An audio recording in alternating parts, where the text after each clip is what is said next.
ఆ party batch నేరాలు ఘోరాలకు తెగబడుతున్నారు. బయట వస్తే అరాచకాలు చేస్తారు. నిన్నే కడపలో దస్తగిరి అనే వ్యక్తిని చంపేశారు. కానీ వాళ్ళు చేసేది చూస్తే వివేక హత్య తరహాలో మోసం చేయాలనుకున్నారు.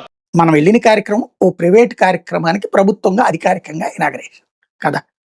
ఏ ప్లేస్కి వెళ్ళినప్పుడు ఏం మాట్లాడితే కరెక్ట్ అనేది చెప్పించుకునే స్థాయిలో చంద్రబాబు గారు లేరు. కానీ మర్డర్ జరిగింది తెలుగుదేశం ప్రభుత్వ హయాంలో, చచ్చిపోయినటువంటి వాడు వైసీపీ నేత. ఇంకొక వైసీపీ నేత మీదను పట్టేసేసుకుంటే అది పోలీసులు చెప్పాలి. పోలీసులు చెప్పకుండా ముఖ్యమంత్రి చెప్తుంటే రేపు పొద్దున పోలీసు కరెక్ట్ ఇన్వెస్టిగేషన్ ఎట్లా చేస్తాడు? ఇప్పుడు ముఖ్యమంత్రి గారు చెప్పారు కాబట్టి ఇంకో తప్పుడు కేసు పెట్టాల్సిందే కదా. ఆ మధ్యన తెలుగుదేశానికి సంబంధించినటువంటి వాళ్ళు తెలుగుదేశం అతను చెప్తే ఎస్పీ గారు చెప్పాక ఆయన్నే పక్కన పెట్టేసేసి పిన్నెల్లి మీద దొంగ కేసు పెట్టినట్టు ఉంటుంది.